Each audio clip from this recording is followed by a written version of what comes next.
This is shooting a video of the leveler showing how much it drops and how quick. Right there is the real drop from there to right there, which is about 18 inches to 2 foot. And then it stays pretty consistent along the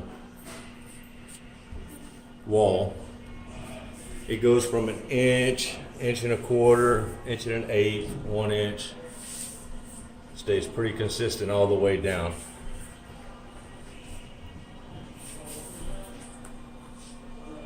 It's